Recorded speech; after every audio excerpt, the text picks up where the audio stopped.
Oh, hey guys. Hi, Chris. Guess what? What, I just spent $200 relicensing this song. This is Housebound.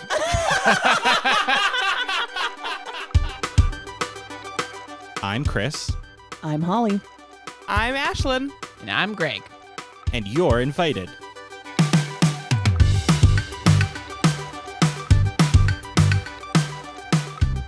Welcome to Housebound, a podcast we started 5 years ago. Whoa. In it, we talked about things that were on our mind that day, and it was really just an excuse to have conversations with each other because we needed company.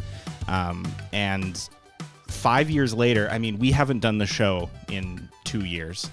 Wow. The show sounds very Yeah. official. Yeah. We haven't sat around a table and talked to the internet at each other in 2 years. We've talked to each other, though, for sure. Yes, and Yes. we've talked to I the have internet. not seen just- these people in 2 years. I don't know what they're talking Yeah. I work with Holly. What are these? What are these things on my ears? about. I see Ashlyn every single day. Yes. Yeah. And you don't talk to her at all. Never. Since the podcast, you've taken a vow of silence. Yeah. We avoid eye contact. It's very uncomfortable. There is the awkward time when we both have headphones in when we're in the hallway and we're like, do you say hello? Or do you do a just little like smize? smile as you walk past? Smize? You smile with your eyes. Yeah. Oh. But we thought that it would be well suited for us to get back together for the 5th anniversary of this show. We launched our first we posted, I should say, our first episode in early April of 2020. And while we haven't been doing the show actively, so like a 5th anniversary episode feels a little bit self-serving. Yeah. That feels like a great opportunity. Yeah, but we did intentionally leave the door open for little Yeah. like one-offs and specials and things, and so I think this is fine. But we just wanted to check in with each other and check in with you, listeners. Hey, how's it going? Especially that one person from Trinidad and Tobago or whatever that shows up on our Yes. Yeah. We Spotify. appreciate you. Shout out to Trinidad and Tobago. that less than 1% listenership. Yeah. The one person that accidentally booted it up when they were like flipping through their Looking Xbox. for some other I was looking actual. for House, the podcast. Yeah. Well, and we got to tailor our, viewership to that market, right? So The accidental viewership. I think Trinidad in general. Oops. That's our target audience. Oops, you changed to this channel. Might as well stay. Yeah. No, but we thought that this would be a good meta excuse to talk about reunions. We're reuniting around this audio recorder. We've got the microphones back in our hands, headphones on our ears. We're ready to talk about things that we care about. Do we care passionately about or reunions? things that we kind of care about. Yeah. I care about you guys. So I care Yeah. about you. No, that's delightful. Sweet. The sweetness was too much. And that's why we avoid eye contact. That was a lot. But we have talked about so many topics in the first 3 years that we had the show. So I don't want to. I want to keep this from going into a regurgitation of all of those topics. But when we talk about reunions, what are some typical classic reunion things that pop to your mind? It can be like a specific event, or it can be just something shooting. about. Skeet shooting Why does skeet shooting That- remind you of reunions? wouldn't make my top 50. Top 100. I have never been to a reunion in which we do skeet shoot. However, the reunions that I have been to feel like they should involve skeet shooting. Why?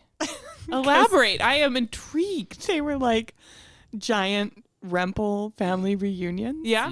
And it was just like But a lot of older conservative people, I guess. I Rempels- don't know. Yeah, but Rempels are Mennonites and pacifists. Yeah. I'm like, when I think of family reunions, I'm like, guns are a big no-no. Oh, no, definitely. we're not shooting They're each all other. It's farmers.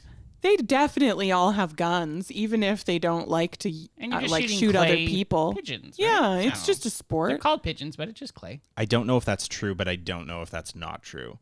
Yeah, but it felt like that though, right? Like I a don't bunch know. of them would just go out and do some skeet shooting What about one golfing? afternoon. Like a bunch May- of them would go golfing. No, I wouldn't have said golfing. Okay, Not at that's your more of family It's more of a reunion. pacifist sport, though. Have you guys had a family reunion recently? Like No. the one family reunion that I remember was, I want to say like 7 or 8 years ago. I It don't might have think we been. were Was it just married before we yet. got married? So Yeah. like 10 or 11 years ago, I Yeah. guess. And that was a big family reunion on my father's side, and yeah, it was just like a weekend out in the vicinity of where the majority of my family still lives in Saskatchewan, but Which then, is the middle of nowhere. Classic. but Maybe that's why I thought skeet shooting. Yeah. But no, it was in, yeah, you just like rent out the local church for the weekend and have like just Board games food in the basement. and Yeah.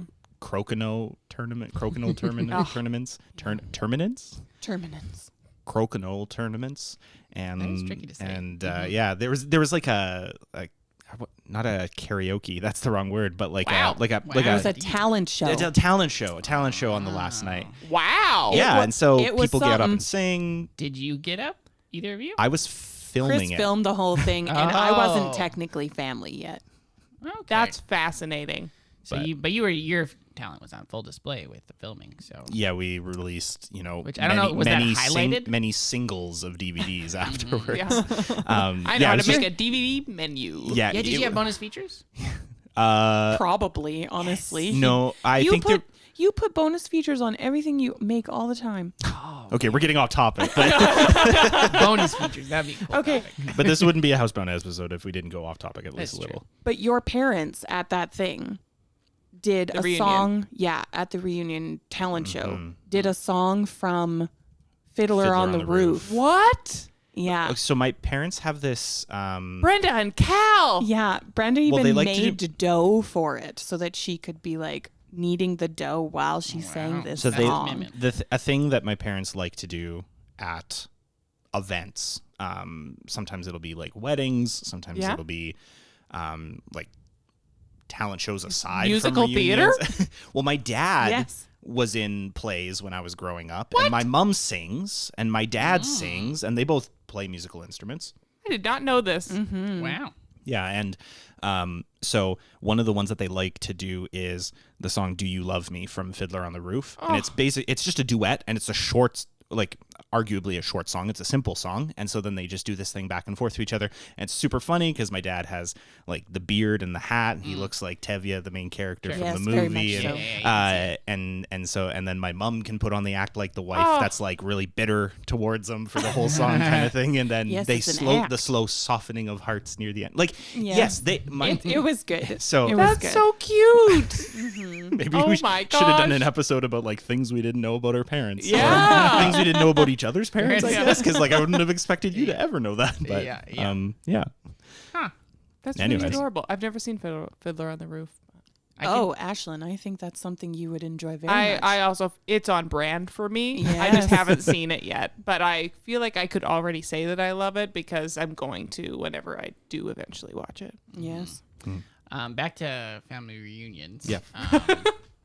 The topic at hand. Well, reunions, but the last family reunion I can remember. I'm pretty sure I've been to one since then, at least one.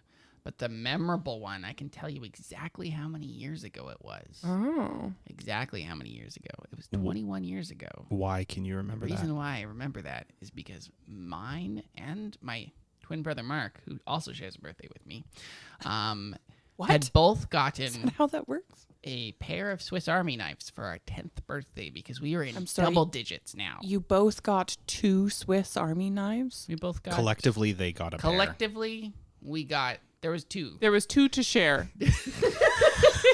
There was one for each of us. What is happening? We so Okay, you okay. each got one. In You other each words, We each got one. Okay, English is a hard language, and especially when The it's your only one first. you've ever my known. brain has been in Hebrew, last year. I'm still recovering. So, okay. So we each got a jackknife that actually had our initials on it. So there was Oh, no cool. sharing. There's not going to be any sharing, at least between the two of us. However, at this family reunion, we had gotten, I believe, was it some super soakers or something?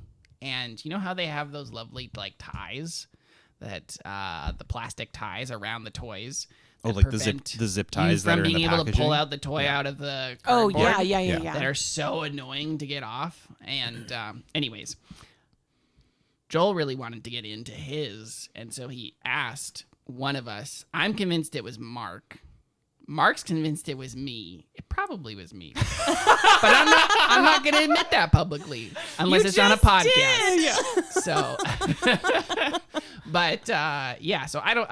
Whoever. Anyways, and that person said yes, you may borrow this, and so then Joel was sawing the plastic ties off of this toy. I'm pretty sure it was Super Soaker, but he was holding it and his hand was right under. What a dummy. Well, I won't call him that, but yeah, he just He was a child with a knife. honestly, the dumb person was probably the one who lended the knife to him. So he was So 2 Greg? years younger than us. So maybe me. And so anyways, then he had to go to emergency. And so that was the family reunion where Joel got carted off to You all emergency. gathered around his deathbed at the hospital. Yeah, not quite. But it was definitely memorable more from the sense of now our jackknives got taken away from us. And there was no, I don't think there was any say as to when we were going to get them back. Yeah. Did you We had ever? just gotten them. Yeah, we did. And actually, I still have mine. So, Oh, interesting. yeah. We've had some family reunions, one of which you were at, Greg, but none of them have been like big, like weekend long events or something like that with anything other than like the grandparent level, or at least there hasn't been any that I was actually at. To be fair, weddings. That's and exactly what I was honestly, thinking. funerals Yeah. all serve as They're Totally. like sub-family reunions. yeah, people. You see people at those events, especially at weddings. It's okay, but at funerals, especially, you'll see people, and they'll be like, "Oh, we have to stop meeting like this. Like we should Yeah. actually get together someday for real." Ha ha ha. And then you see them at the next wedding. And then you see them at the next the wedding next or the next funeral. funeral, and you Yeah. still haven't planned one. But I do think, sorry, I'm interrupting your Oh, fair. your stories, but I do also feel like the age that we are, like the generation, my parents' generation, are kind of the last of that generation that really. They grew up without the internet, and so then they grew up with like having to make plans long in advance and make these big plans, whereas now we can just message people or text somebody or call somebody, and even then we sometimes don't even do that. But those are the people who usually spearheaded the organization of these events, and so I still have some cousins that are older than me that talk about doing some events like that, but it's definitely like a less and less.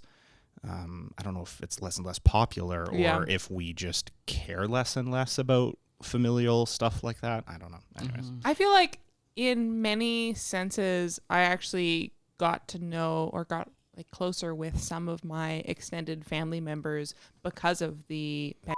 If we're doing big 5-year anniversary of the beginning of this podcast, which happens to align with a certain historic event.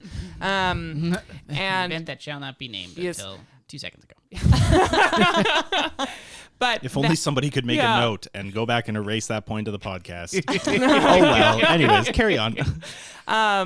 But because of that, a lot of like family group chats were made that are still being used. Oh, interesting. To like update other members of the extended family, and some of those I'm on. So then I am actually in many ways like more connected with those groups of people because we actually have these group chats now. So we're Almost connected to the when point like of being somebody has a uncomfortably more connected So you're saying that, not me. for some of them. But it was really nice. What I'm curious about is, have any of you guys had a high school reunion? No. Would not attend. I did. There was a grade 12 reunion for my high school here, Holy Cross High School. Me and Mark were only there for 1 year. That was grade 12. So we didn't get to know that many people. Yeah, that's So fair. we did not. At least I didn't go. Mark actually may have. I don't know. But What was the anniversary for the reunion? Like, was it for just your class, your grade 12 class, or was it because what I think it was the 10-year anniversary 10-year anniversary of For your classes. Of for graduation. our class. of So that was just graduation. recently? So, yeah, it wouldn't have been Oh. too long ago. So that was like We were married. 2006. Yeah. No, or yeah, we were married. Yeah, when the reunion happened. Yeah. Okay. Yeah. So the only experience that I have with school reunions is the school that I went to high school at. It opened in 1958, so it went 58 to 59 was its first school year, and I graduated in the 2008 to 2009 school year. So they had a big 50th anniversary. The math checks out on that. It's fine. Yep. And so the whole foyer of the school got the flooring got redone with a logo embedded into the floor as part of the flooring design. And they did some like shrubbery changes out front and paved a new sidewalk, and there was going to be this like huge reunion that fall. But I don't know if like it probably would have been weird because it would have been a 0th anniversary for those of us that were graduating. So I don't think we were specifically invited, or if we had wanted to go, I don't know if we wouldn't have been allowed to go. Yeah. But there were definitely a lot of preparations happening during that last half of that school year in advance of this big 50th anniversary. And the anniversary reunion was for people from like all of the years. So if it had been just you had just graduated 5 years earlier, you could have come back and enjoyed it. And if you had graduated 50 years earlier, it's like the parable of the vineyard. Everyone gets the same wage.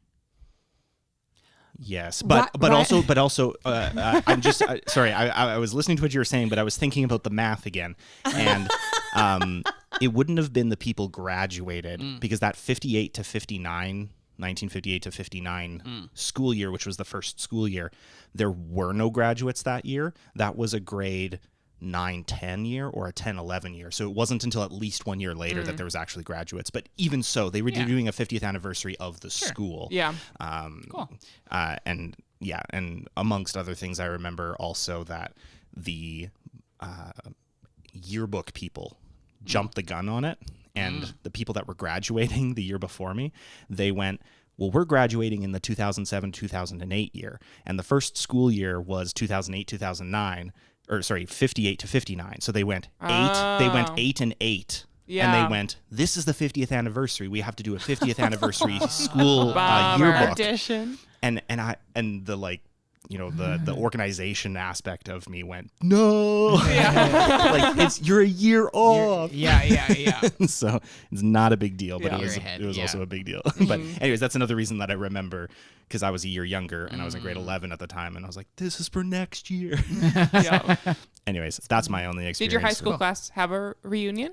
I haven't heard of one. Like, I guess I could have gotten just left off the invite. But I'm on Facebook pretty regularly. Yeah, I feel like I'm not terribly connected with most of my high school connections anymore. There's still like people that I know, and I see them somewhat occasionally, like filming a wedding or out in the wild and at a random event, because they live in Saskatoon and I live in Saskatoon. But probably at the grocery store when I have to just be like, okay, I'll go look at something else while you talk to this random person. I don't know. That's next on my list of reunions. Grocery store reunions. Well, and H3 Books and Comics reunions. I've been there for one of those. Oh my gosh, he knows everybody. Yeah. Just let him talk and then or you away. recognize people, or people recognize you. It's not always my fault. But yeah, reunions are what is it that they sing in the Muppet Christmas Carol?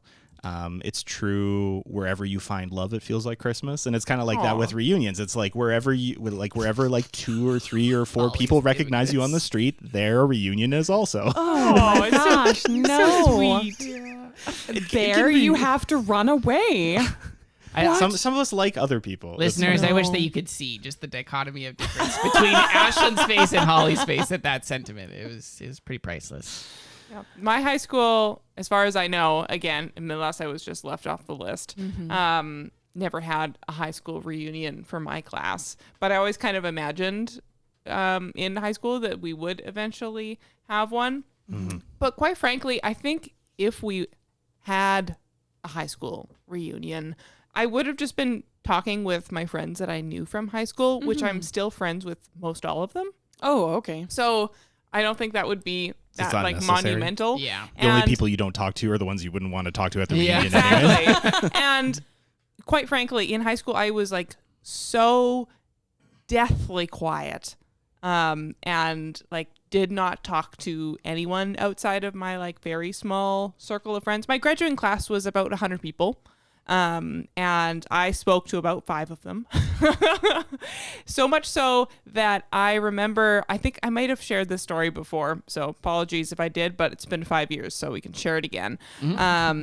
I was nominated, how the valedictorian worked in my class was the teachers would nominate a list of like 5 or 6 students who they think would make a good valedictorian, and then the student body would vote on who they choose as a valedictorian. And that's how you don't end up with like somebody who is not going to do an appropriate public speech as a valedictorian. I mean, this could be a Bodie McBoatface kind of situation, exactly, right? Where you could intentionally, you just got to get everyone together. Yeah, I made the short list of like the 5 people that the staff had selected from the list to be valedictorian. And so it was in this one teacher's classroom where the voting ballot was. And so you just had to come to that classroom at some point during these like 2 or 3 days to submit your ballot for who you thought would be, or who you're voting for valedictorian.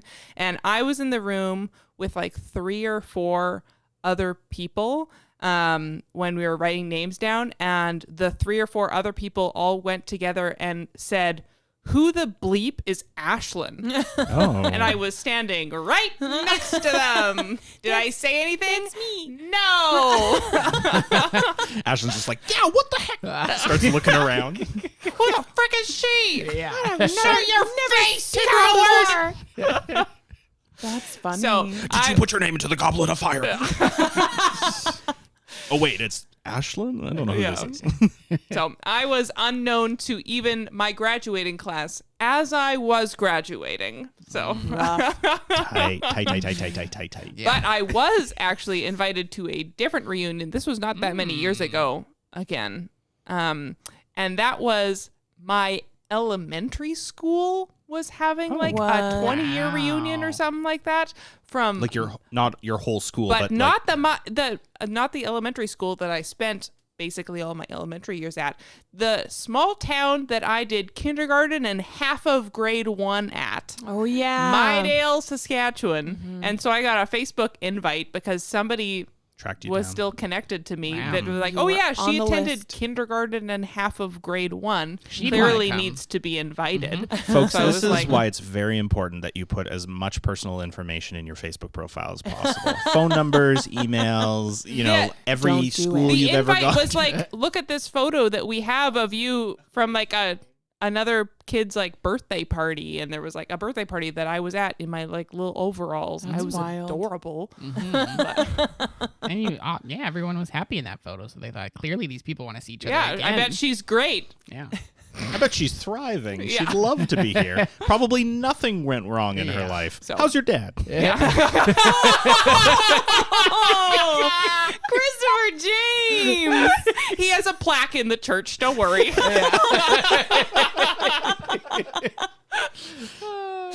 It's good. We laugh because we're familiar. Yeah. But that is a tangent in some ways too. Like a part of reunions though is somewhat of a comparison game, right? It is to see like how has life treated you Yeah. compared to how it's treated me, right? Do you And probably where you- Do more you look so at it like that, Well, as if school life reunions, has maybe. happened These school to the reunions. people rather than than to everybody? comparing how they have made their life be? Mm. Did that English? I It think wasn't English, but I understand. Okay, great. like as in you're talking about like they had autonomy in where they're at, right? And making Yeah, like I would have put that differently. I would have said it's a comparison game as to how successful each person I was in would have comparison with said each that. other. before. Isn't that what you were I've saying? experienced life, and there's too much luck involved. Well, I agree. Oh. I just In feel terms like of like that's what job I people got, and in choose. terms of like where I'm at, there's so many things that I did not do, but that clearly That's was a very like, I was in the charitable right, view. Yeah. but you're in the right time at the right spot sometimes, you know. Holly and So- I it's not wrong. regularly It's just charitable. It is charitable. Holly and I Yes. regularly feel like just because of the way that we have the way that our relationship progressed, like how fast that progressed. I mean, getting married was probably more so my slow to the draw on proposing, so that could be my fault, I guess.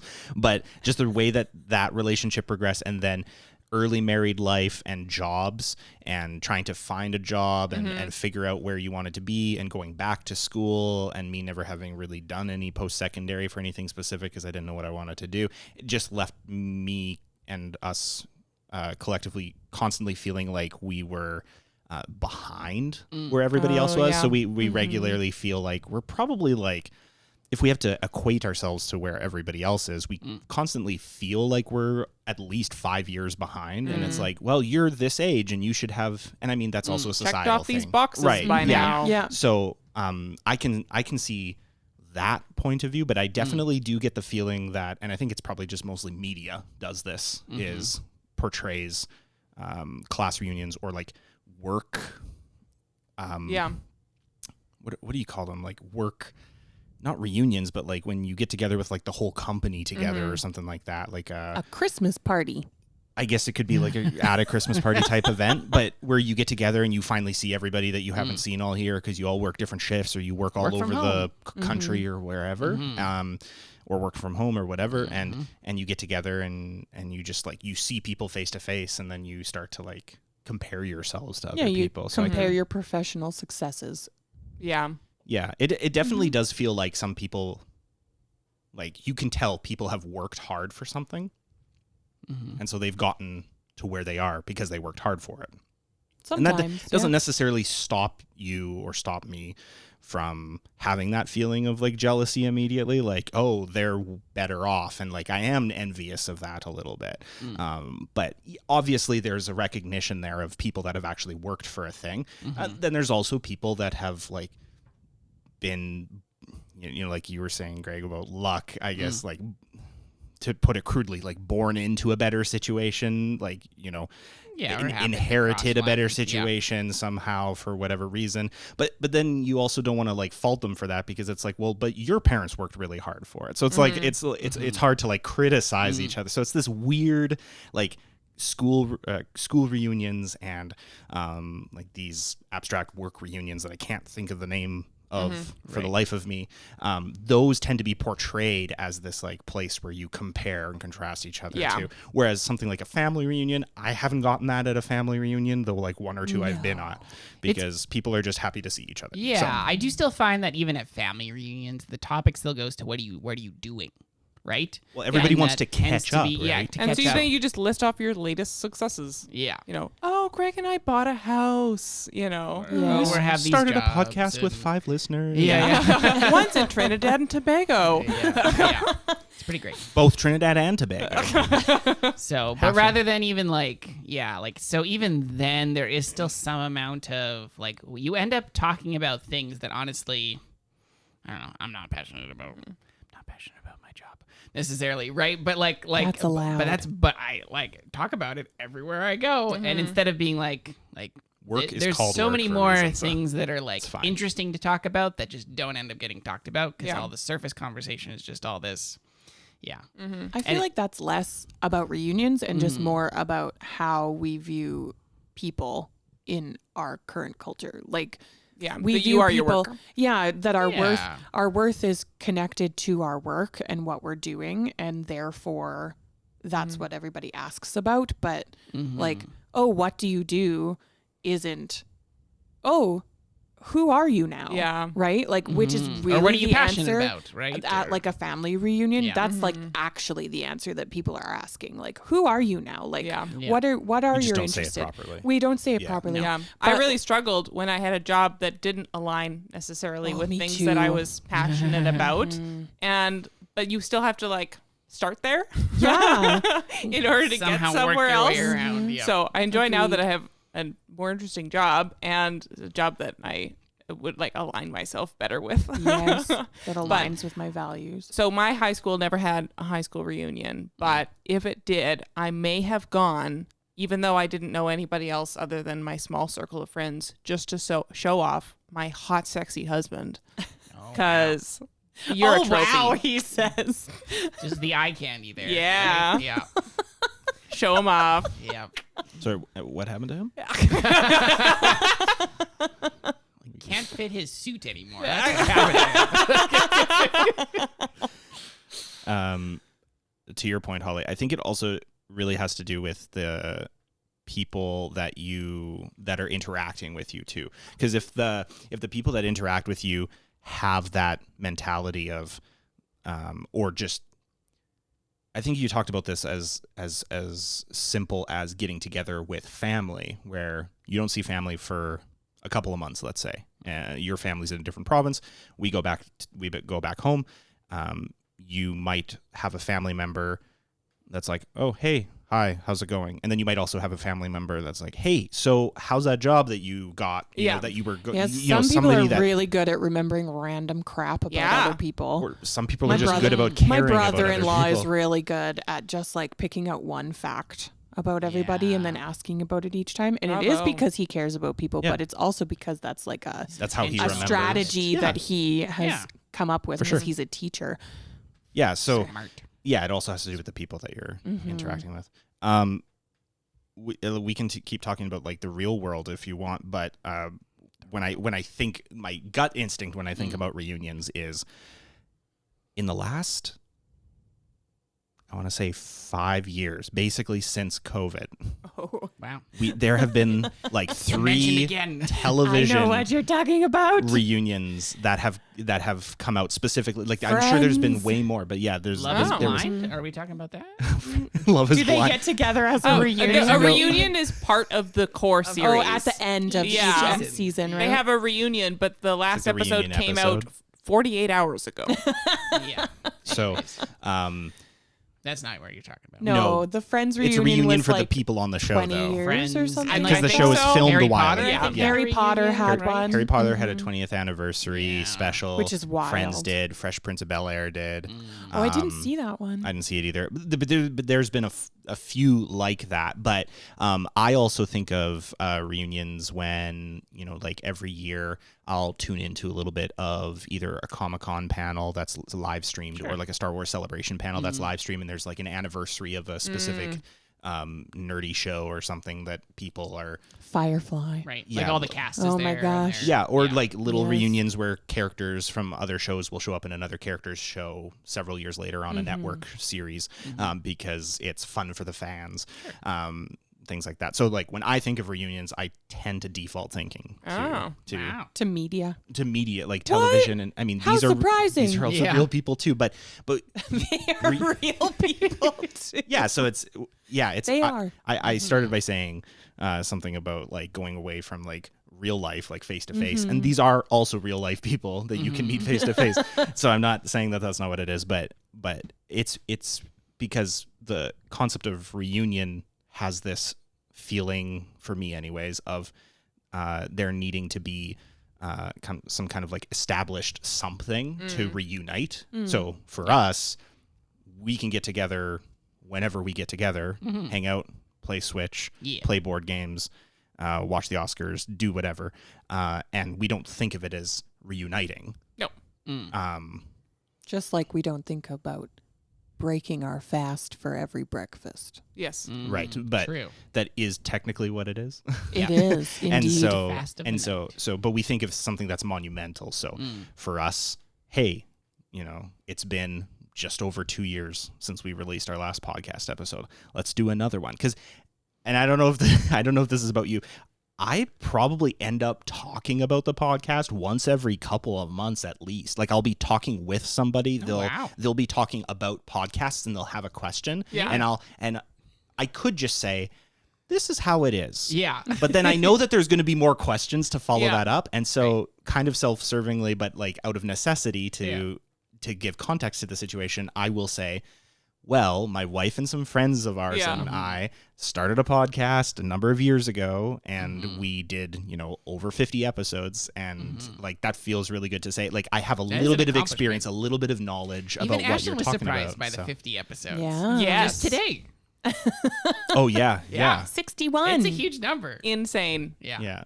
Yeah. I bring up the podcast, but not as frequently as you, Chris. But it Hey, it's not getting out even there. that many. That's all that matters.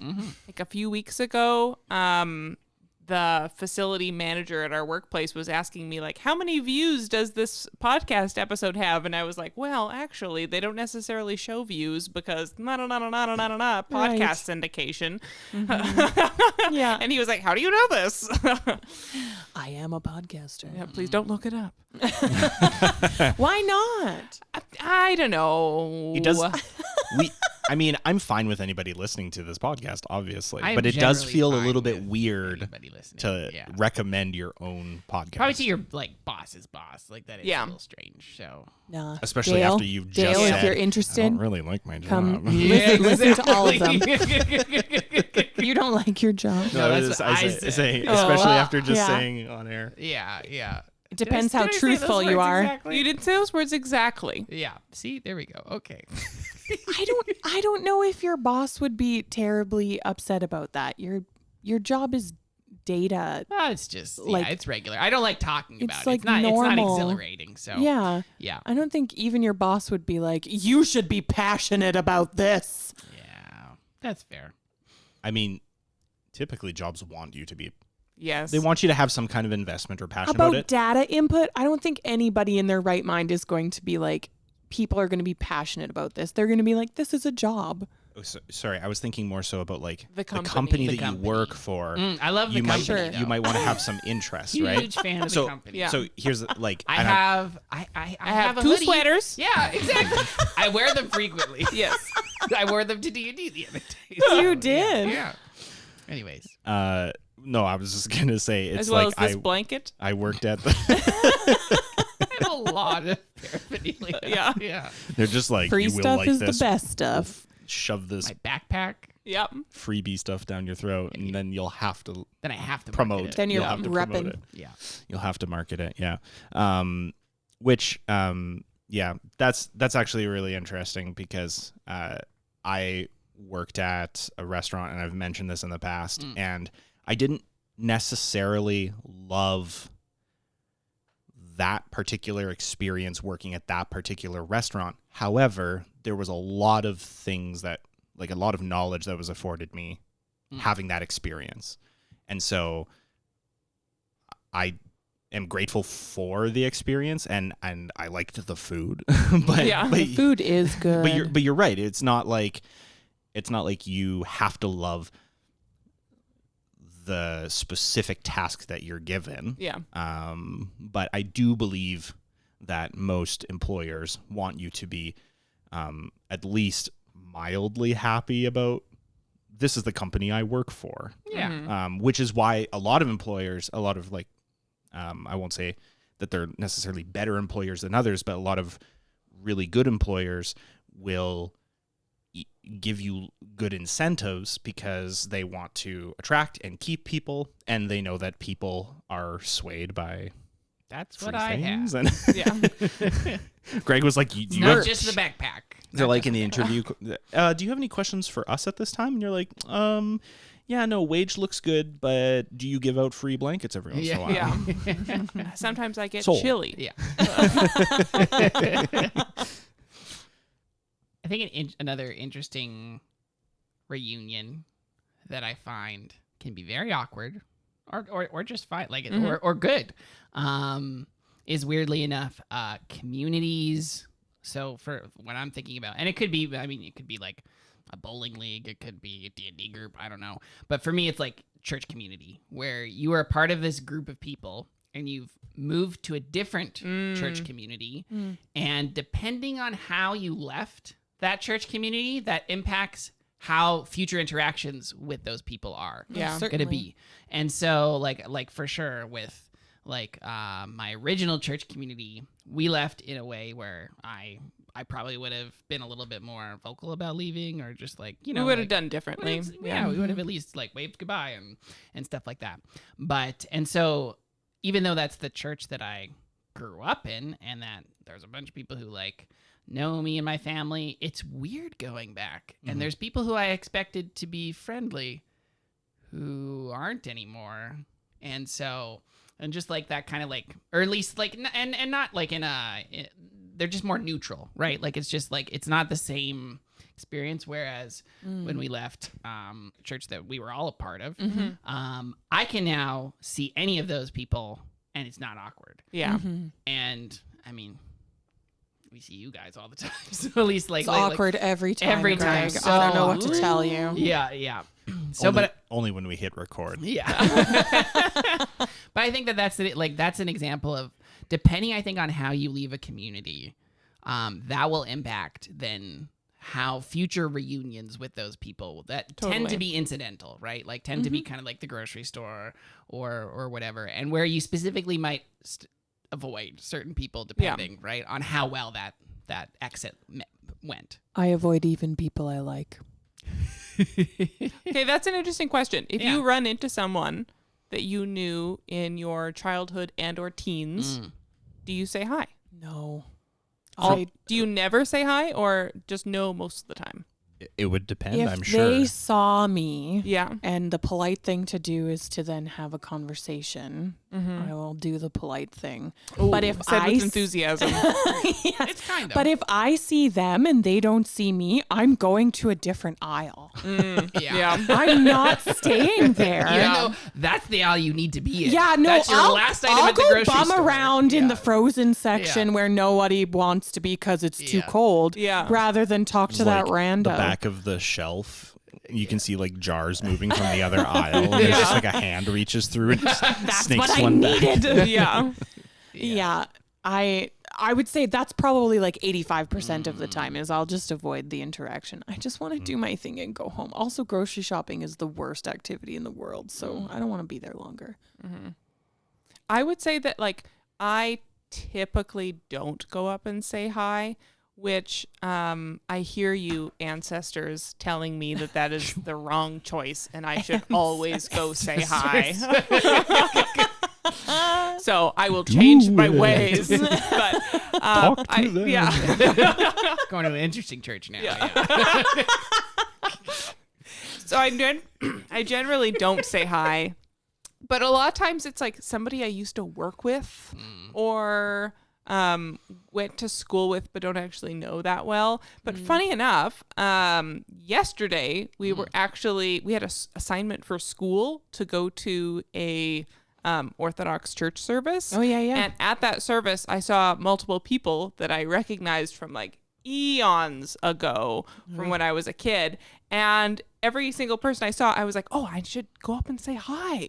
Interesting. And so I did and had like good conversations with people. I was like, hey, we used to play, N64 together as kids. How are you doing? How are you doing? And that was a really positive experience. So I don't know why I don't do it more often, because I think that would bring me joy, but it's easier to just like it's work, be like, right?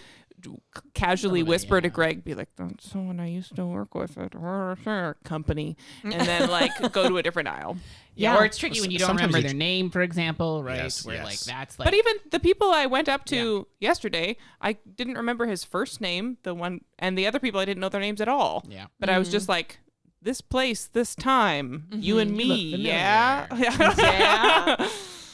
Yeah. I feel like if you're confident enough about it, you don't need to know their names. You can just be like, I know you. I'm How do I probably know not you? confident. I have to know their name. It depends on Yeah. the mood that you're in too, because Yeah. If you have the energy. I am most likely out of the two of us, of Holly and I, to say hi to somebody. But I also do Yes. recognize that like we can get trapped in a conversation, and then I'll be like, well, okay, I was on my way out, and I didn't want to really be in a conversation. And there is that like aspect of being polite. Yeah, but you are also the person that will literally see someone from behind and chase them down to say hello. You have done that more than once. And that is Shrug. Yeah. baffling So to what? me. Just baffling. You had an out. They didn't see you. What are you doing? Introvert versus extrovert. Yeah. 100%. Yeah. Yeah. Yeah. I find, Greg, though, you would consider yourself an introvert, and yet in my experience of like walking around with you, you are more likely to go up and say hi. I probably would. I do tend to. I mean, yeah. I don't know. When we talk about introvert and extrovert, though, are we talking about introvert as in somebody that isn't very outgoing and extrovert being somebody that is outgoing, or about the way that you tend to recharge? Because in that respect, sometimes Holly can be just as extroverted, if not more so than me, or at least more so willing to do something than I am. But she recharges completely different than I do. Yes. And so if a conversation is not a thing that she's interested in, that's one thing. But if she's happy to see somebody and then talks to them for 20 minutes and then we get into the car afterwards and she goes, oh, I'm tired now. And it's like, okay, so then was it good? You used yes. up, yeah. But what am I so tired You used now? up all your energy. Yes. I feel like I tend to, like, if I have those conversations, they tend to be fairly short. Like, it's just like a quick catch up, you know? Like, it's not, and usually, like, we're on our way to go do something. So, yeah, I feel like I would enter into them, but I just know that they're going to not be super long. I'm usually the one who's going to be like, okay, we got stuff to do. Good to see you, you know, like that kind of thing. So, but and I do feel like everywhere that I've left, for the most part, I feel like I've left on good terms. So, you know, for the most part. So I think that anybody who I tend to bump into tends to be okay. But I know I like it when I bump into you. Oh, boy. Okay. Hey, okay. Greg is embarrassed. Yeah. Well, I took it the one way, best. and then I was like, oh, there's the innuendo. Okay. Yeah. It's up to you. Yeah. No, everybody except for me was going there right away. Yeah. So, take a sip of water. Gotta cool down. Guys, we didn't market this episode as spicy. It's not rated E. I'm waiting Now for the you color can. change on the face. No, It's happening just a little. Let's continue on with the topic, which is reunions. It's not. I mean, we could have a Housebound After Dark podcast if we really wanted to. Ugh. Yeah. I don't know what that would entail, but is a reunion would entail seeing more of someone for the those. second time? Second date? No? Yes? Could be. A reunion. There you Seeing go. someone for the That's second how it's connected, and now you can say whatever you want. Oh, nice. You're welcome. time. No. When your partner has dementia, at that point it will be a reunion, and you can start bringing it up. Ooh. What? That's the only way that I can think of it being a reunion. Oh, that's. We said Housebound After Dark, not Just Housebound really dark. Yeah. Okay. All right. All right. So I do think I have one more thing that I could bring up in terms of reunions, and that's just the fact that I think whenever there's, I think, moving between communities and groups, but then there's also moving like geographically, and that's where when you have a reunion with somebody who is like a friend from a different area even, right? So like, for example, like growing up in North Africa, there was a time where we went back to see my parents for Christmas, but then on our way back, one of my friends was in London, and so he got up like super early so that he could like see us at the airport and have just a super that's quick, cute, yeah. just like a super quick like 5-minute conversation and stuff. But I think that was something where, you know, like that's those kind of reunions where it's just really quick, but it's the kind of friendship that you can just pick things right back up from where you left those them. are great. Those are awesome. And so I think that those are the kind of reunions that I really like and I really enjoy. Is it feels like you never really left, right? So Did you happen to be like roommates with that person specifically No. or anything? no, Okay. but Just high school friends. I was just thinking about the relationships that I have that you can just pick them back up tend to be people that I lived with. That's That like fair. they've seen you at all ranges and you've seen them at all ranges, and so then it doesn't matter where you're at in your life because you've already seen Yeah. them at their worst and their best. yeah, no, I think with this guy, we played a lot of board games and we hung out a lot. So yeah, but no, it was good. The one of the kinds of reunions that I am not interested in, just taking a turn here, Yeah, that I want no more of, No more. are, and I'm not sure if you've all experienced this or not, but when it is somebody, typically somebody from high school, sometimes it could be somebody from a former job, but in my experience, it's typically either been a stranger or somebody from high school, and we're talking about reunions, so we'll go with the high school route, where you see the person after X number of years, hey, how you doing? Or what more likely happens is you get hit up on Facebook. Yeah. Yo, Ooh. Hey, I haven't bestie. talked to you in a decade, Yeah. and you look like you could use I this. have this story. Yeah, this tell the really story. happened to me in real life. Okay. A girl from the class ahead of me. Yeah. Wow. I did not hang out with her even one day of my life. But it's a small school, right? We had 200 people max, and each class has around like 25-ish people, right? So everybody knows everybody. So I knew her by name. I had spoken to her before, but we're not friends. And maybe 2 years ago, and I have been out of school since 2007. more than 2 years. Yeah. Way more than 2 years. So I rarely spoke to her in high school. And now she messages me on Facebook and says, hey, love to see you on here. Blah, blah, blah, blah, blah. You really look like you could get a beach bod Oh my gosh. this year. Let me sell you this crap Yeah. Right. so that you can be skinnier. And she didn't say the word skinnier, but you know, Yeah, all the it was buzzwords that is implied, yeah. that is like, oh, you're a jerk. Yeah. And so I don't remember what I wrote back, but it was something bitter and sassy. Did she respond? I think so. But I Oh. was just like, I'm not Bold. interested in this. Like, No. obviously she was trying to, like, it was This is some an MLM, MLM. right? Like, Yep. it's always an MLM. But this specific MLM was like, hey, go onto your Facebook and see everybody that you think looks to not be the shape in which you think is appropriate, and tell them that you want to sell them this stuff. Yeah. Get wrecked. Shout her out. Make Gosh. it personal. I don't know her last name anymore. Yeah. MLM pyramid schemes in general are the kind of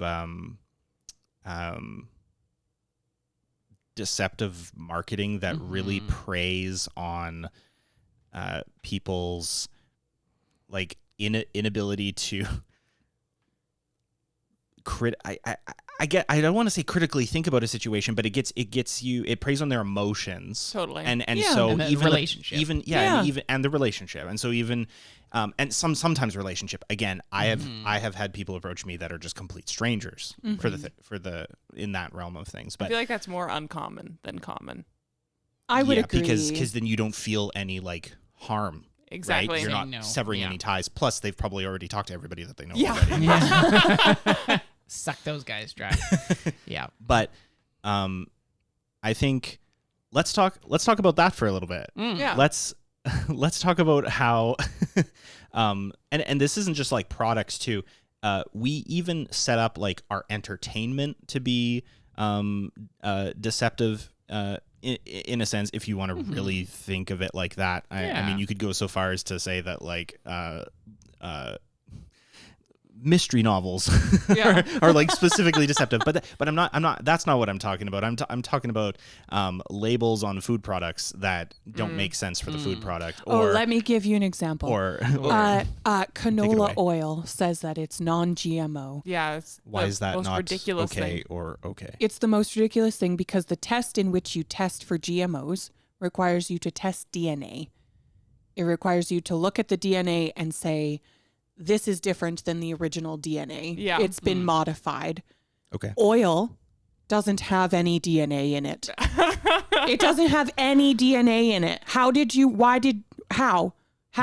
choose that this was non-GMO? Yeah. I do remember there No. being something in the news within the last number of years where it might have been the GMO label, or it might have been what's the butterfly label? That's in a Canada? Is that the non-GMO. Yeah. GMO? Makes There's me all these crazy. labels on products in Canada, and I know that there's always a battle with regulatory bodies as to which products need the labels and which products it's just over the top and like unnecessary, and, Yeah. and people fighting to get more labels put on, and so like in the realm of deceptive marketing, it's not because it's like the opposite. It's not because they're lying to you so that you put something bad into your body. It's that they're like frightening you away from other products, which might be just as good, to come to your product because it doesn't have these things, but it never did. Or it can't possibly. Or it doesn't matter. Yeah.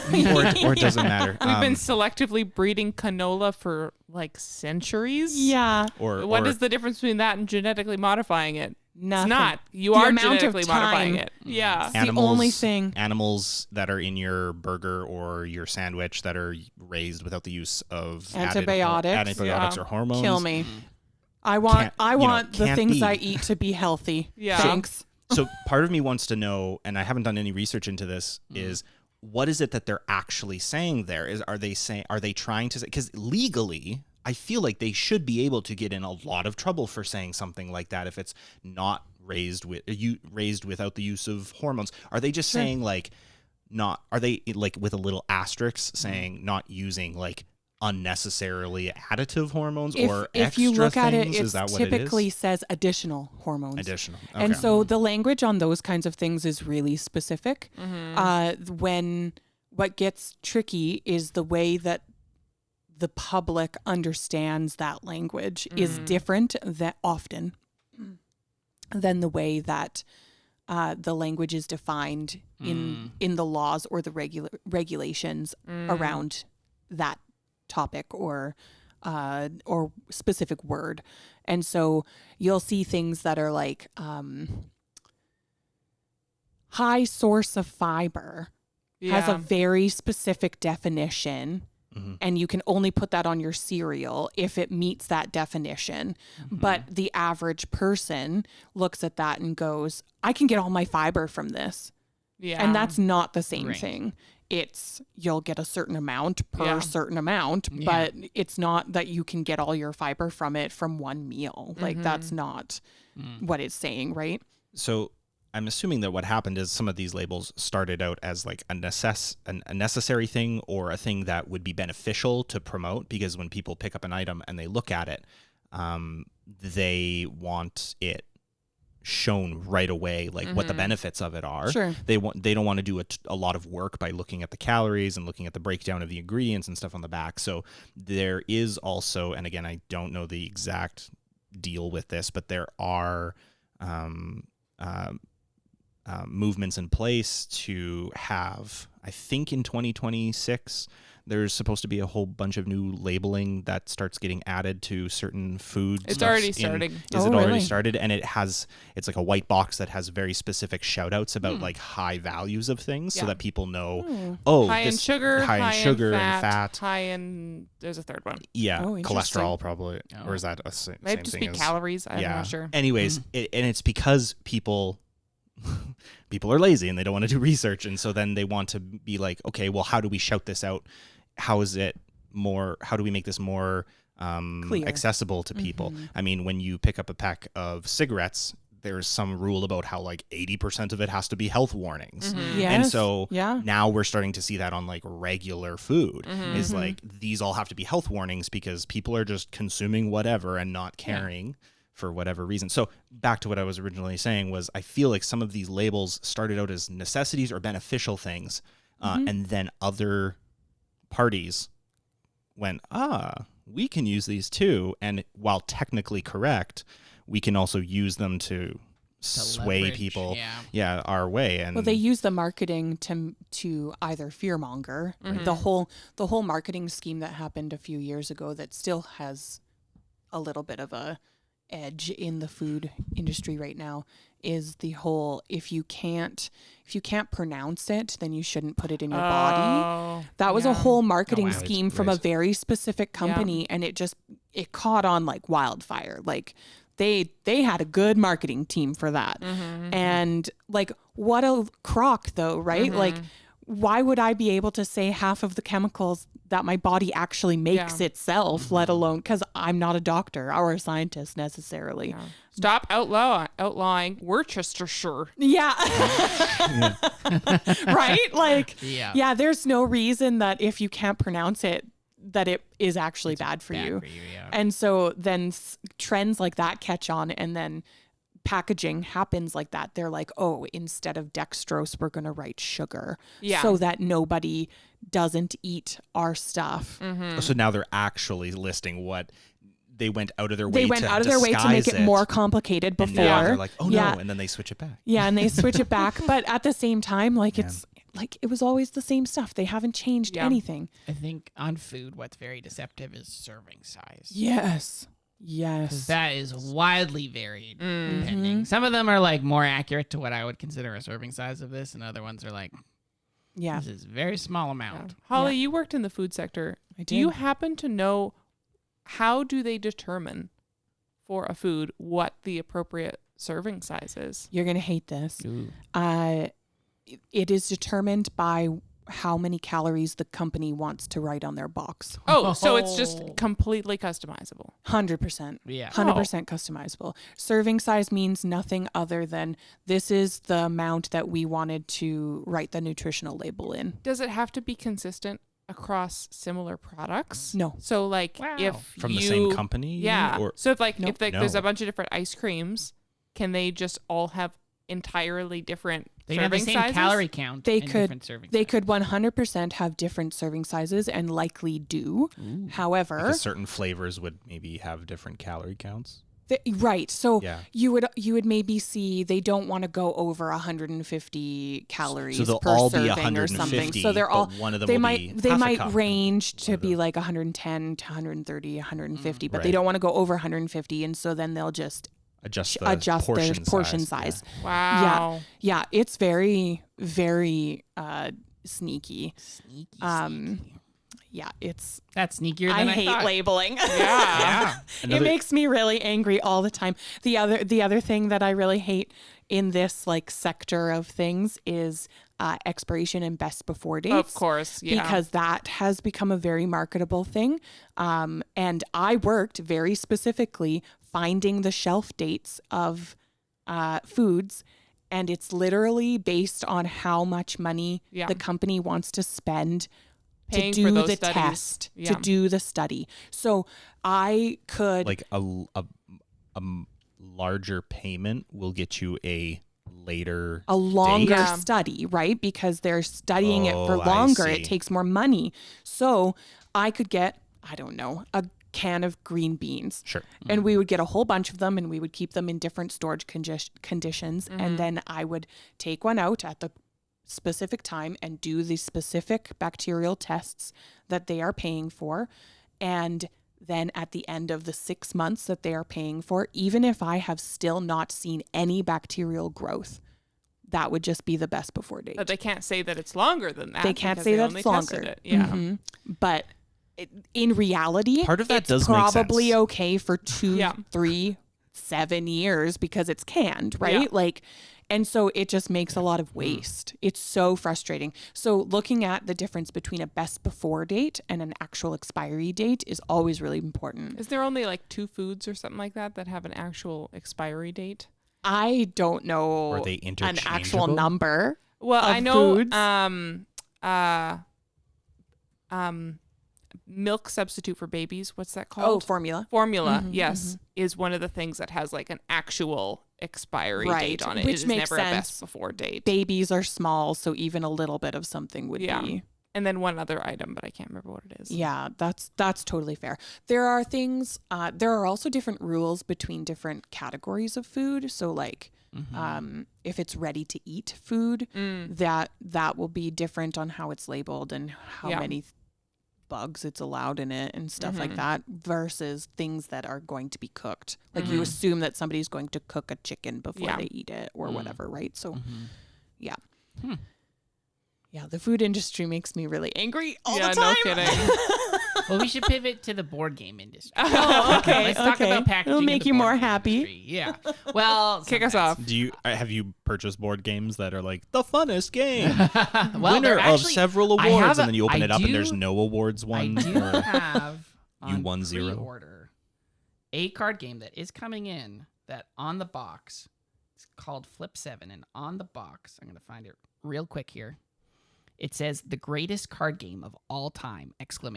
That Bold claim. that is bold. Bold claim. Now, apparently it is very popular, but everybody says it is not the greatest card game of all time, but it is very good. So, but I mean, we have several games at our house where the like tagline of the game is like, name of game, the best fun you'll have, or the most hilarious or the most punny game you'll ever play. I don't think wow. board games are regulated. No. not at all. No, clearly. But that's It where is subjective. Yeah, Yeah. but they can't write like cures depression. You're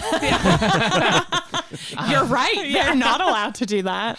one of the other things on board games though that I do think is deceptive. That is actually there's multiple things, but there's a whole deceptive aspect to the board game industry. For one thing, box size is a thing. Yeah. Where box size, like you will get a box that's fairly big that just has a small little deck of cards. And the reason for that is because it needs to have more shelf space so that it's bigger to notice on a shelf. Like nobody's going to buy just a small deck of cards. But if it's in a box, We have a where game a lot of empty space. called Farkle Yep. that's in this big yellow barrel. Mm-hmm. Literally, Yeah. all that is in the barrel Just some is dice. 6 dice. Yeah. and, Yeah. and like a double, And like a two dou- double-sided pieces of paper like that have been small, folded to small the instructions. paper. Yeah, Yeah. it's just hollow. That's all that's in it. It's this big yellow to barrel be fair, thing. you are meant to be able to roll the dice Shake in the it and roll barrel it. and shake it out. Oh, onto the who would table. do that? It's so loud. It is very Yeah. loud. Yeah. Yeah, but definitely like box size is something where clearly like You can we could have justify the packaged this. price if it's a bigger box. And that is actually why a lot of Kickstarters have like now like travel like a travel like Version?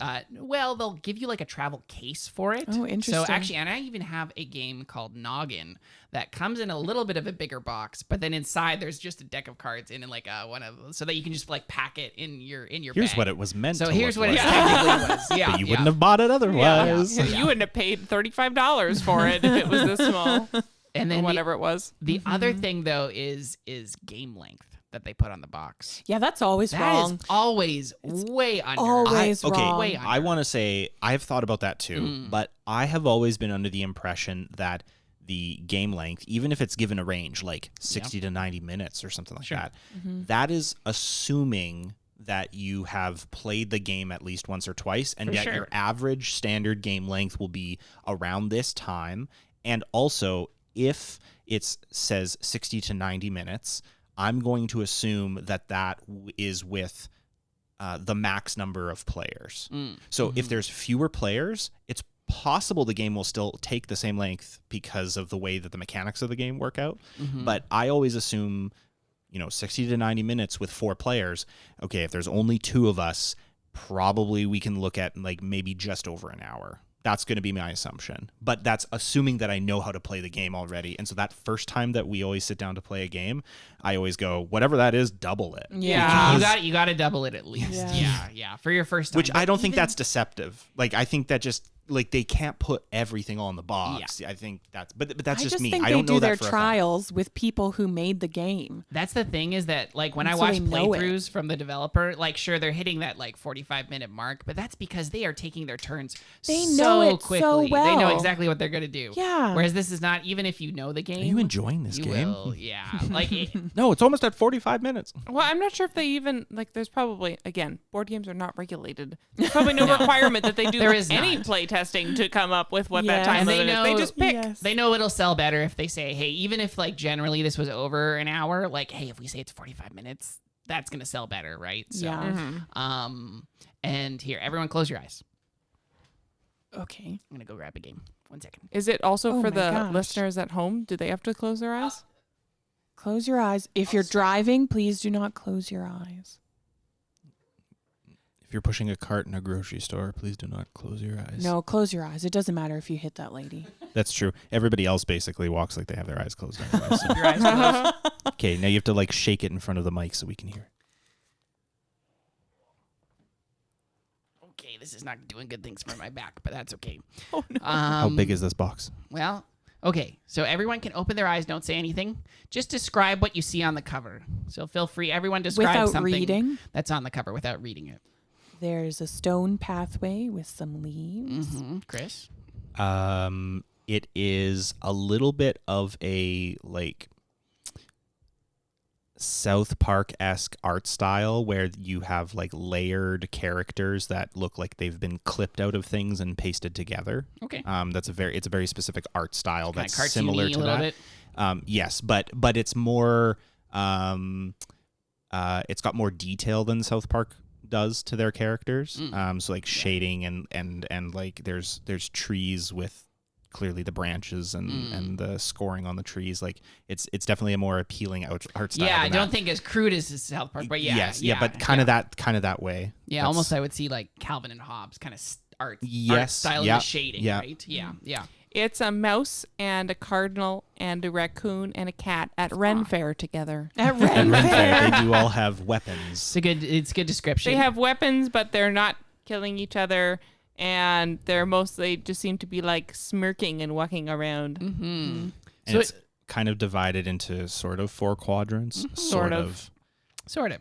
So yeah, this is the game of Root was being described, which the cover looks very quaint. It looks very cute. It is. I mean, they all have weapons. They all have weapons, yes, but it is deceptively just these cartoony little animals who even sure they have weapons, and so there'll be some battling in the game. You feel it like it looks cozy. You feel like it's gonna be a cozy game. You wouldn't suspect that you open the lid of the game and You open the suddenly lid of the game. red wall. Yeah, it's definitely it's Redwall, but it's also like it is a very heavy game with heavy rules.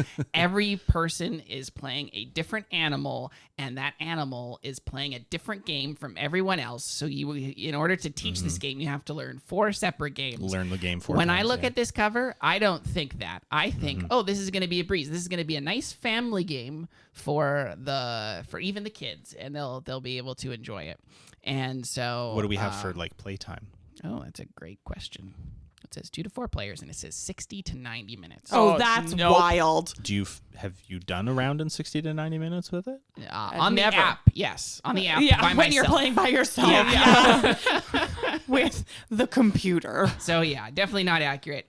Does say 10 plus for ages, but even that is going to be based more I on don't the know. components and like what Yeah. gets swallowed than actually the age that's appropriate for the game. Oh, Yeah. So that's another Interesting. thing. That's Interesting. fair. Anyways, yeah. Yeah, I never thought about how they decide for ages. I just Ages? assumed it was like, this level of complexity is X. But then, like you said, it's not regulated necessarily. That's where, so how do you decide? seeing more of a complexity rating out of 5 is a better gauge for that. So, anyways, Oh, do all games have complexity ratings? some do. Usually see. Most don't. online. Certainly you can not find all. Some kind of, Yeah, Yeah. that's fair. So, but anyways, that was story time with Greg Yeah. with the help of many guests. I love movies. I love What? collecting movies. I love watching movies. I am not a fan, and I do appreciate discounts. I will say that.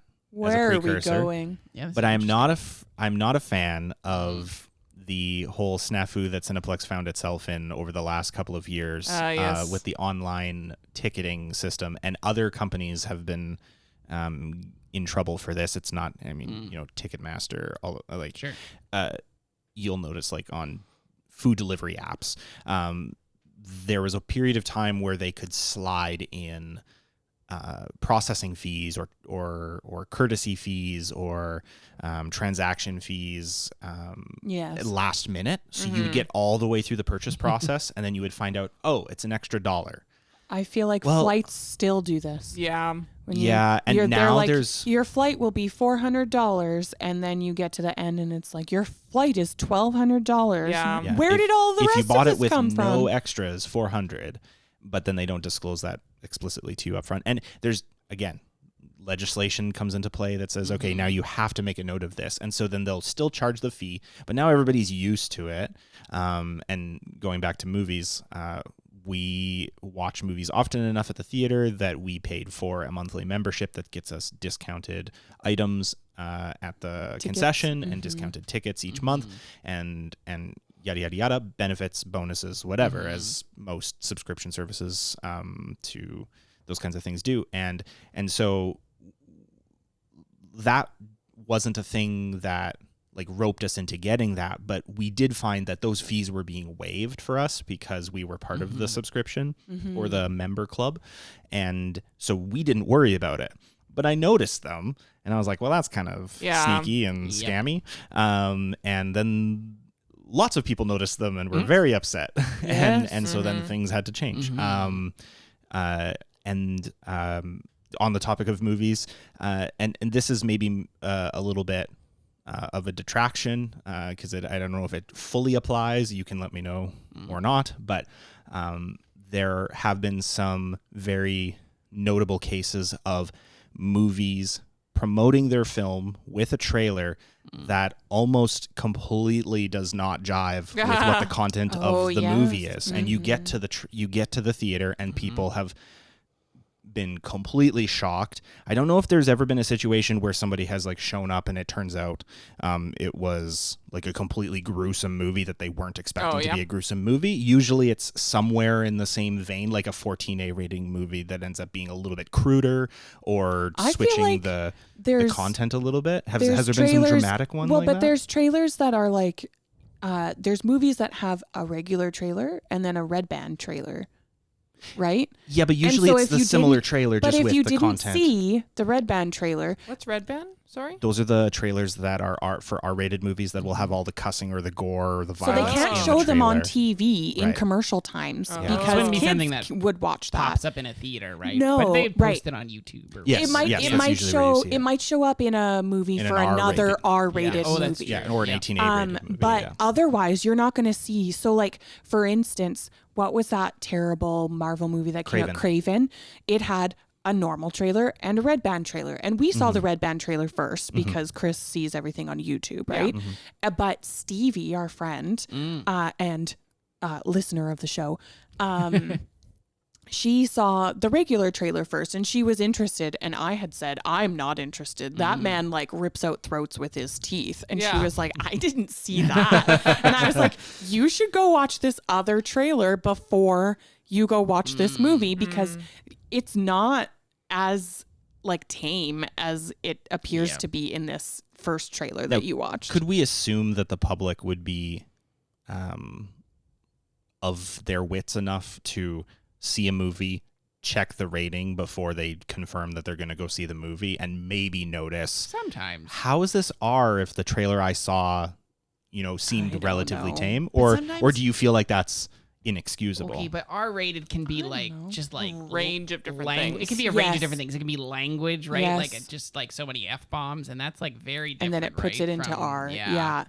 Yeah. So I think they vary. It's not as if the movie made it secret. It's just that they can't. It's a secret trailer. Yeah, they can't put that on television, and so they have to make one that's more tamed in order to market their movie. Right. I get that. Like, I understand that. But I also feel like maybe there should be... Maybe there should be a little, like, disclaimer on the end of that trailer saying, like, movie is rated R for R-rated trailer. Go to this YouTube channel or something like this, right? I don't know. Not that anybody would read that either, but it would cover their butts. I don't know when this happened, but I do remember that movie trailers everywhere, not just 18A or red band trailers, and even in the theaters, even on the internet, I'm not sure about on TV if they were shown during commercials, if that would count or not, would have that disclaimer at the beginning that showed, for 5 or 6 seconds, the green screen with the white that had what the, and this is in Canada again, what the rating, what the Canadian rating was. And then why it was rated that. Why it was, even if just for a hot minute, and then... Most TV shows have that up in the corner. They'll have that in the top corner, yeah. And I know some trailers on the internet do still do that, but I don't see that in theaters anymore, which I think what they did is they figured out that if you were in a trailer, in a movie for something that was this rating, you could see something similar or they didn't want to dissuade you from going to watch them. You still see that in video game trailers. Yes. Where it'll be like rated E for everyone. Yeah. Yes. Exactly. Yeah. Yeah, that is interesting. I do know that. I was about to say, though, I thought this is what you were about to say, but sometimes I see significantly different trailers than the movie I'm about to see. Just because they're the only other things coming out from the same production company. In the theater. in the theater, in the Gotcha. theater. Yeah. So like I'm about to see a movie. We are expecting it to be an action film, perhaps. So this might align with what you were saying, Greg, about like there are lots of different reasons why something could be rated R. So if we're about to see like John Wick is definitely rated R, and it's definitely for violence and cussing. It's not for nakedness or demons. Scariness. Yeah. Right? Scariness. But because you're in Use of substances. yeah. There might still be some of that. There might be. Yeah. But like I'll be sitting in that theater and I'm really sensitive to yucky horror movies. And so suddenly something will come on that's like, I never want to even watch a trailer of this Yeah. and be super uncomfortable sitting there. And maybe the ratings are the same, but I feel like they're drastically different kinds of films. And so then that's always surprising to me when I experience But that. there's only a handful of films that, that horror movie or whatever can show its trailer for. Yes, so exactly. it's like, sure, we'll throw it out to all the John Wick people as well because we can. They should all be adults. They're not. So when it comes to trailers, I definitely remember one trailer that I saw when we were in overseas, and it was for an animated film, Barnyard, circa 2006. Okay. Was it And DreamWorks or was I that think, Blue Sky well, at I think that it, time? I don't know if it was Dream. I don't think it think was I any of the remember bigger this. ones. But anyways, it was a trailer where and like the poster is like The Secret Lives of Animals Revealed, Barnyard, the original party animals. Anyways, so like Wild. And the trailer had a bunch of funny moments in it, a bunch of jokes. The first part of the movie is so sad Oh. and so depressing. Yuck. And then all the jokes were in the trailer. Oh, So yeah, literally that's always nothing crappy. landed. Like it wasn't a funny movie to go to. That's It was too just, bad. everything was in it and everything was in the trailer. And so I think that was where it was like kind of deceptive marketing because it was like, come to this funny movie, but we're going to spoil all the jokes and we're going to have you almost crying at the beginning. Now, that's like Pixar is known for doing that all Yeah. the time. Yes. But at least they're known for doing it in a way where I'm like, it's like okay, but I feel like that's deceptive in the opposite way, where they showed you everything and then it's a letdown because Yeah. there's no more. there's nothing else. Whereas nothing other left. things are like they don't show you enough and then you're surprised and it's Okay. not okay. Marvel trailers are is intentionally deceptive because they will take things out and they will edit. Intentionally, Yes, but I would yes. I had a hard Except time for the new thinking one. if those counted or not because that's a very It's a good deception. intentional and It's a surprise rather than a deception. well, yeah, I'm thinking of the word. It's a creative Creative choice. gag. It's a creative choice to do Yeah. that. And sometimes out of necessity because what was happening during the heyday of the MCU movies around like 2016, 17, 18 when we were coming to the end Rest of the in peace. first era of those films Yeah. was they were coming out so quickly that the movie trailer for the next movie was coming out prior to the second to last movie or the second to most recent movie Sure. was hitting theaters. So Yeah. people were going to see movie number 25 or whatever, Give and they were give a name. and they were. What would they go see? well, I can't remember exactly which one that was, but okay. Thor Ragnarok Sure. was a good example. Mm-hmm.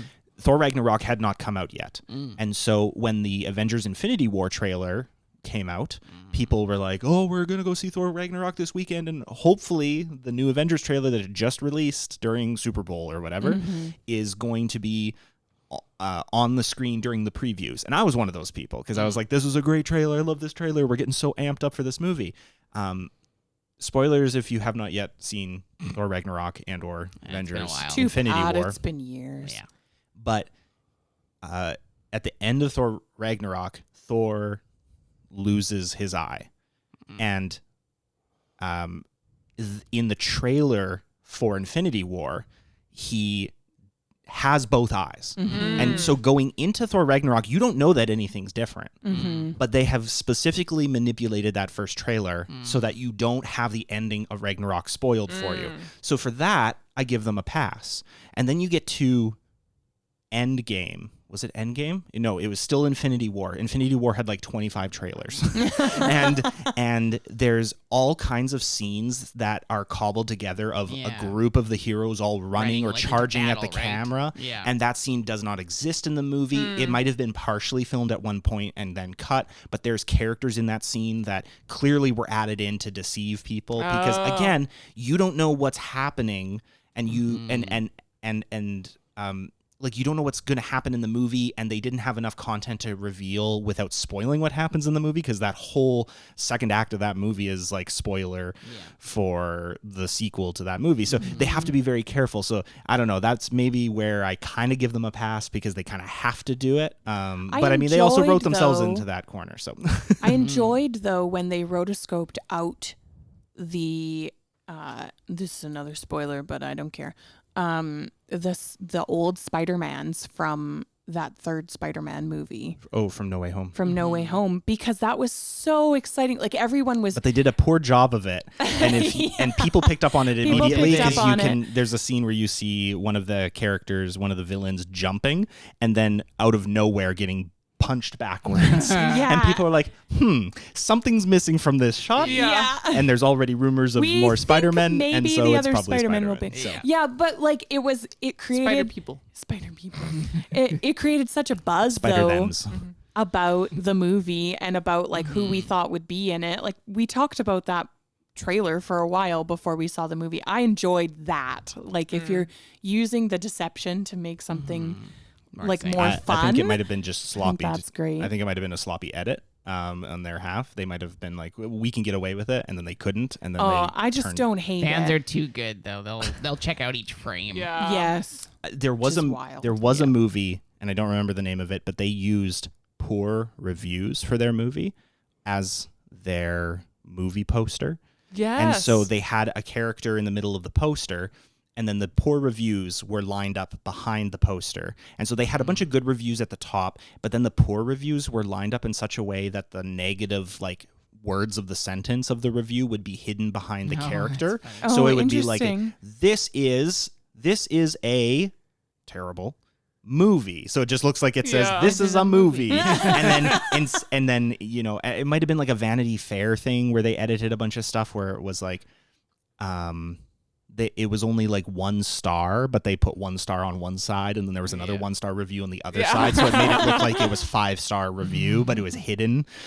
So that's creative. That's like I wouldn't call that deceptive. I just thought that I would bring that up because that's interesting. conversation. What reminded about me of that. Book blurbs? Like the synopsis on the back of a book? No, Or a testimonials? blurb is like when like I read a lot of thriller novels, and there'll be a blurb from like best, you know, crime thriller this year.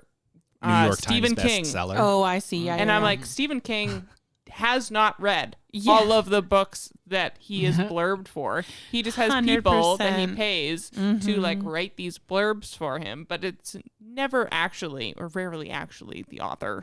I mean, if he actually read all the books that he has commented on, he would have no time to write the plethora of books that I just he assume has he maybe written. has read like an excerpt. Like you might be able to get away with like No, Really? generally with a lot of book blurbs, they have people who are like their PR people Oh, wow. who will, if they have a good enough relationship with the author, those people will write. they're like blurbs. ghostwriters, but for reviews. Yes. which is brutal. That seems Which is deceptive. It's so it's Extra super deceptive. deceptive. Yeah, that's rough. I hate it. So if there's like a 2 words or whatever on the front of a book that says it's by a certain author, chances are they haven't read it. Mm-hmm. I guess I'm only going to be able to trust Christian blurbs. No. No.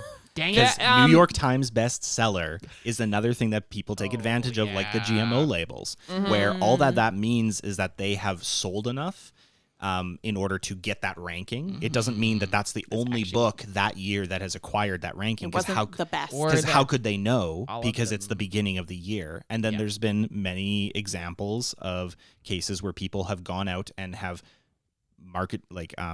manipulated the system to purchase the amounts of books from different locations, to be shipped different places, to be able to be considered a New York Times bestseller, and then they just sit on them in their Well, garage. and New York Times bestseller list is an editorial list. Yes. Yes. Yeah. It's not an actual box office Like, list. Yeah. if we're talking about that, then why not talk about like the origin of the Michelin fine dining?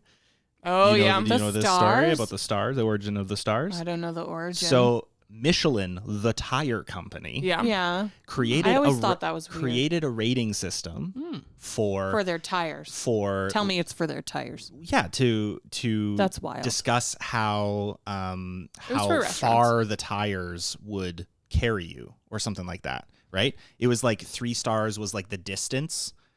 I heard a different origin story. Okay, what did you? Mm. We can Google Whoa. this. So let's The let's look origin it up. story I heard was that Michelin was putting out ratings for different restaurants to encourage people to go on road trips, essentially. Oh, drive. interesting. Hence the use of tires. The Both are 3-star rating, interesting. as defined by the Tire and Rim Association, is an industry indicator of load capacity for a given tire dimension.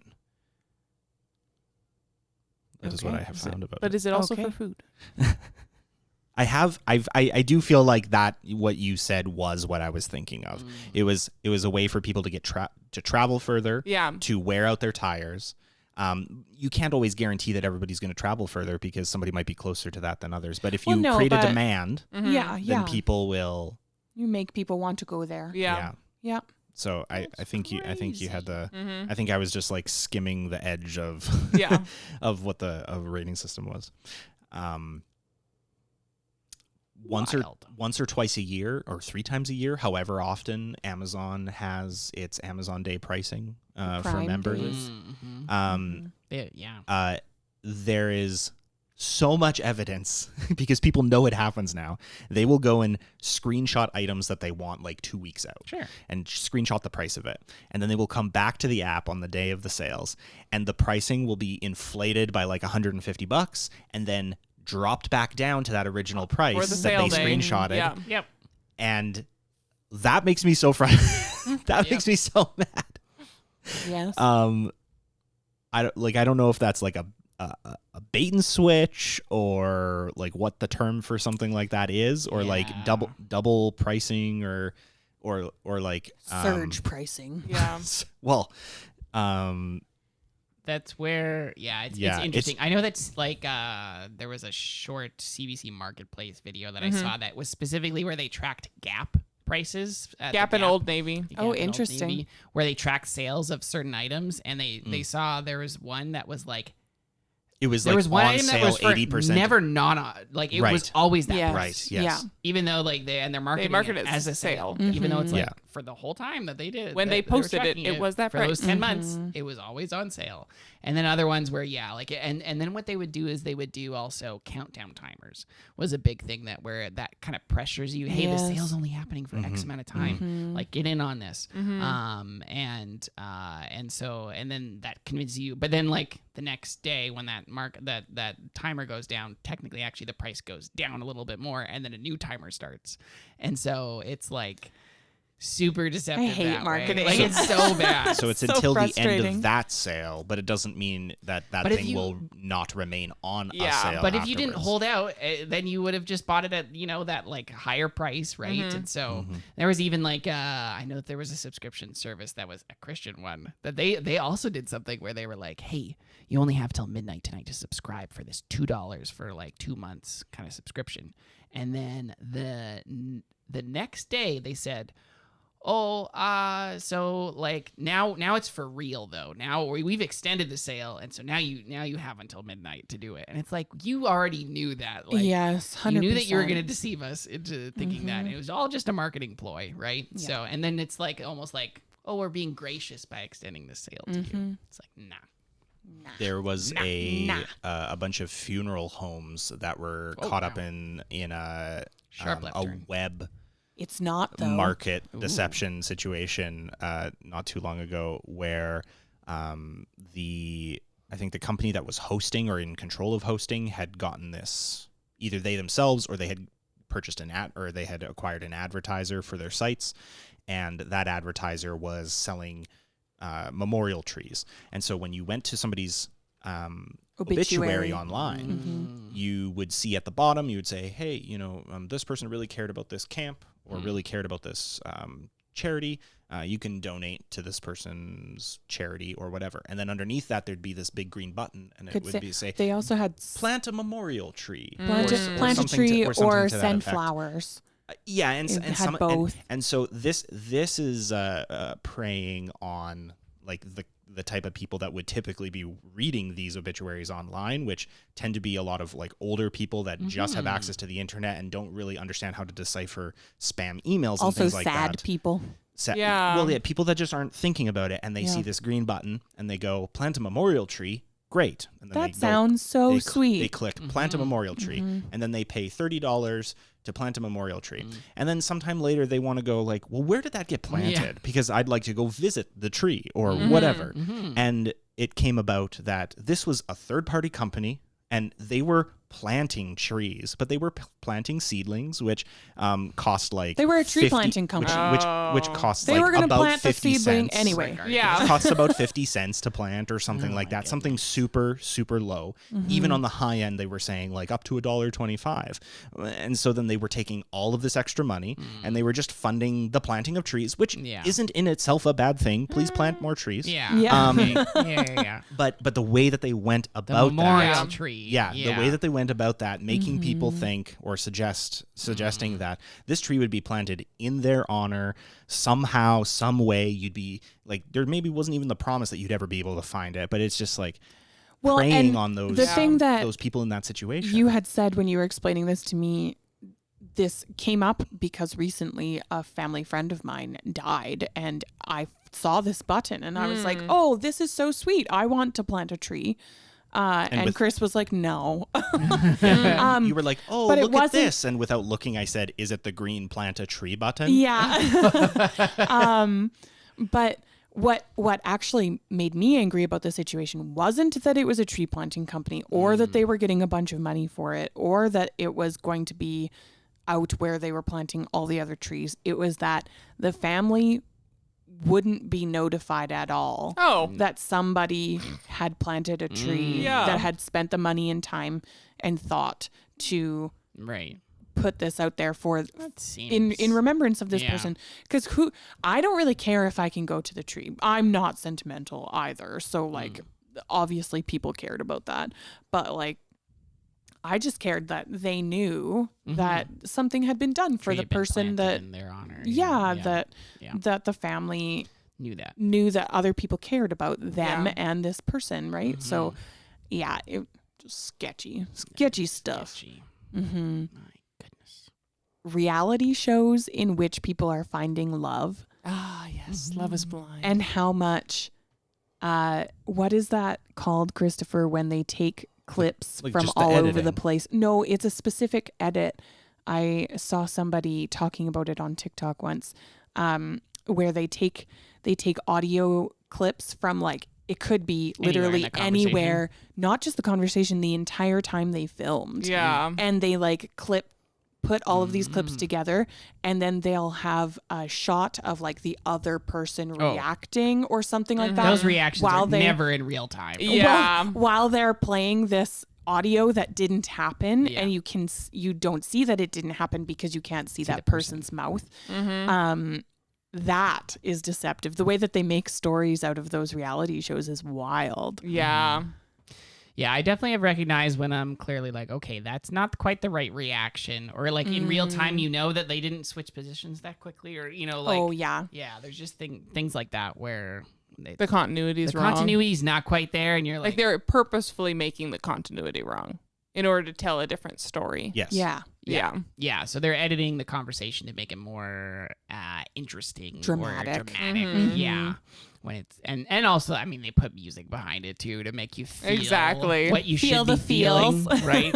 What they're wanting, the story that they're wanting to sell. So. Yeah, or they'll do like on the next episode, it'll be like a man and a woman, and the woman will like reveal something, and then the man will like gasp. And then you actually watch the next episode, and like she reveals something and he responds like really sentimentally, and then they have like a fake joke later on where he gasps, and you're like, oh, okay. And that's if they're honest about it. Yeah. If they're not, then they'll just keep in the gasp and misplace it and oh, that's have their wild. fun. Yeah, that's crazy. Yeah, reality TV shows for sure. Which is why you guys don't watch them, right? I really actually like. I don't watch it anymore, but I would. I liked Survivor. Yeah. It's dramatic in a different way, like for different reasons. Yeah. And so that's why I like it. But I concede that it is also like fake. Are they actually out there on an island? Yes, I think so. I don't All really green know. screen, guys. Yeah. There's volume now with the that makes things look pretty real, but They're actually at a karaoke booth. With Yeah. the background. Yeah.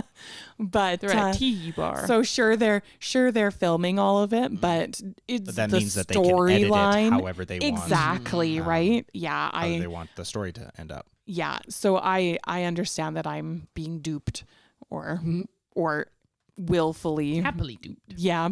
ignorant of what the actual story is, but yes, there's not a lot of reality TV that Chris and I consume. False packaging. Well, we certainly hope that you, the listeners, have not felt emotionally duped into our episode.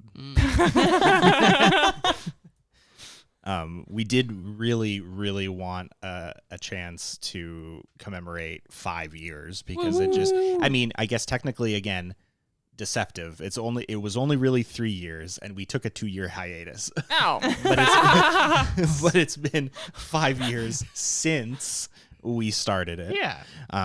And yeah, we just wanted to commemorate it, and so we appreciate you giving us the time to listen to our ramblings on this. We don't know when we'll do this again. If we'll do it again, we always want to leave things do open. it again when we start referring to 2020 as the first pandemic.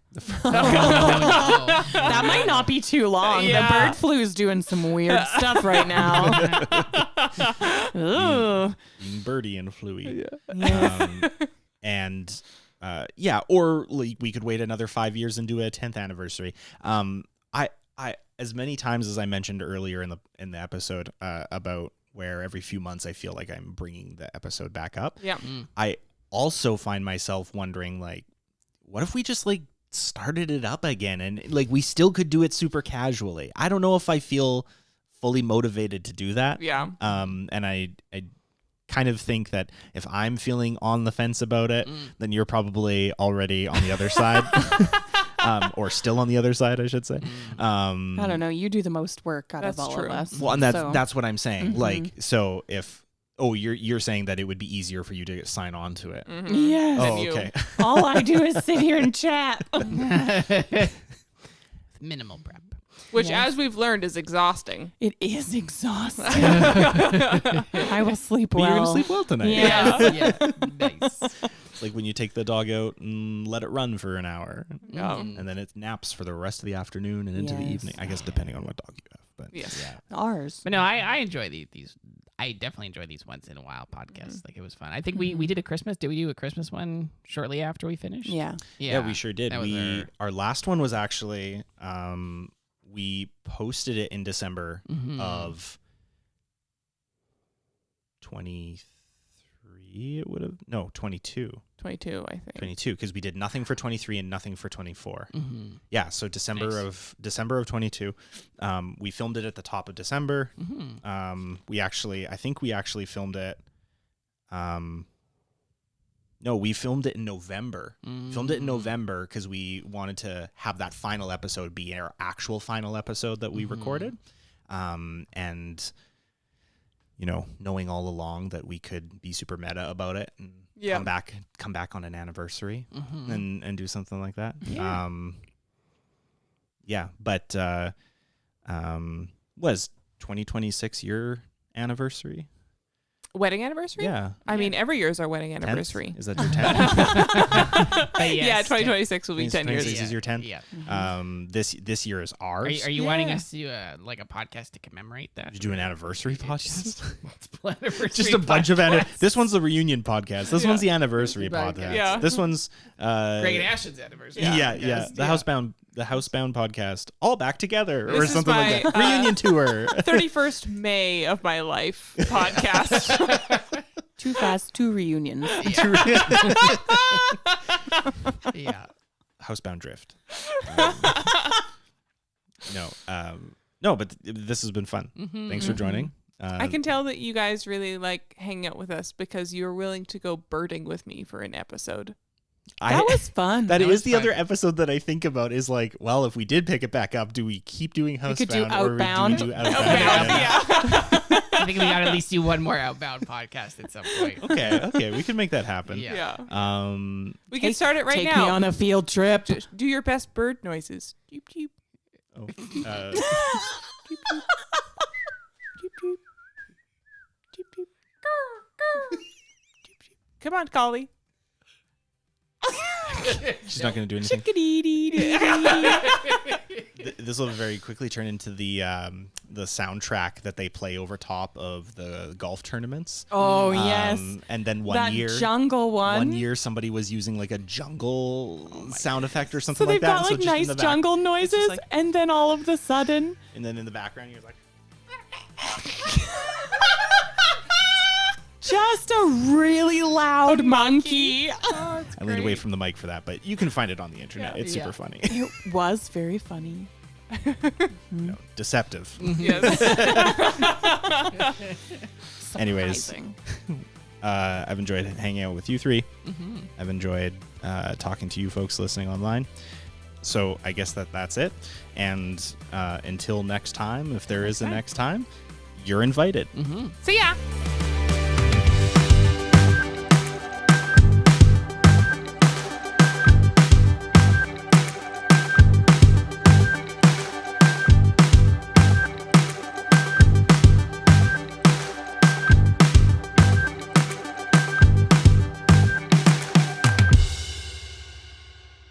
Okay. Wow.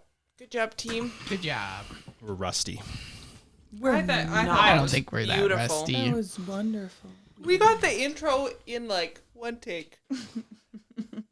We did. Watch me use an intro from a different episode. Yeah.